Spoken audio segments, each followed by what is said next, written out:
प्रधानमंत्री नरेंद्र मोदी ने आज आकाशवाणी पर मन की बात कार्यक्रम की 100वीं कड़ी के जरिए लोगों से अपने विचार साझा किए। इस अवसर पर उन्होंने कहा कि इस कार्यक्रम के जरिए आम लोगों से जुड़ने का मौका मिला। ये कार्यक्रम अहम से वयम की यात्रा है। प्रधानमंत्री ने कहा कि मन की बात कार्यक्रम से सरकार के लोकल फॉर वोकल को बढ़ावा मिला है। उन्होंने कहा कि पहाड़ों सहित देश भर में स्वच्छता अभियान के प्रति लोगों में जागरूकता बढ़ी है और अनेक पहल भी की गई है। प्रधानमंत्री ने कहा कि भारत के ताने बाने को समझने और मजबूत करने में इस कार्यक्रम की महत्वपूर्ण भूमिका रही है।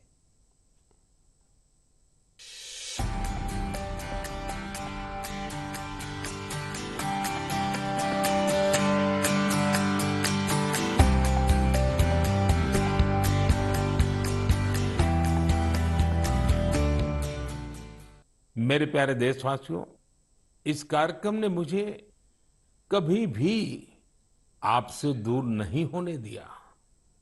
मुझे याद है, जब मैं गुजरात का मुख्यमंत्री था तो वहां सामान्य जन से मिलना जुलना स्वाभाविक रूप से हो ही जाता था। मुख्यमंत्री का कामकाज और कार्यकाल ऐसा ही होता है, मिलने जुलने के अवसर बहुत मिलते रहते हैं। लेकिन 2014 में दिल्ली आने के बाद मैंने पाया कि यहाँ का जीवन तो बहुत ही अलग है। काम का स्वरूप अलग, दायित्व अलग, स्थितियां परिस्थितियों के बंधन, सुरक्षा का तामझाम, समय की सीमा।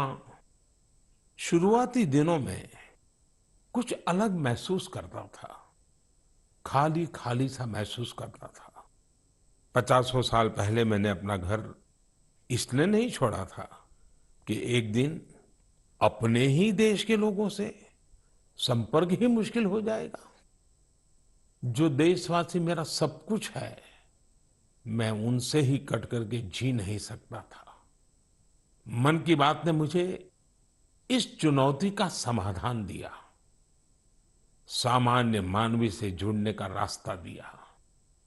पदभार और प्रोटोकॉल व्यवस्था तक ही सीमित रहा और जनभाव कोटि कोटि जनों के साथ मेरे भाव विश्व का अटूट अंग बन गया। हर महीने मैं देश के लोगों के हजारों संदेशों को पढ़ता हूं। हर महीने में देशवासियों के एक से एक अद्भुत स्वरूप के दर्शन करता हूं। मैं देशवासियों के तप त्याग की पराकाष्ठा को देखता हूं, महसूस करता हूं। मुझे लगता ही नहीं है कि मैं आपसे थोड़ा भी दूर हूं। मेरे लिए मन की बात ये एक कार्यक्रम नहीं है, मेरे लिए एक आस्था, पूजा, व्रत है।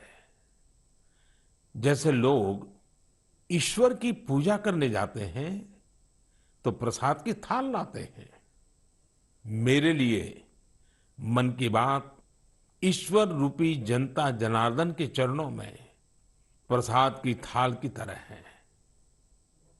आपके परिवार के ही एक सदस्य के रूप में मन की बात के सहारे आपके बीच में रहा हूं, आपके बीच में रहूंगा।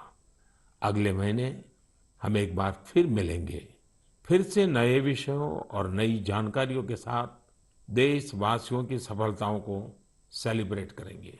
तब तक के लिए मुझे विदा दीजिए और अपना और अपनों का खूब ख्याल रखिए। बहुत बहुत धन्यवाद। नमस्कार।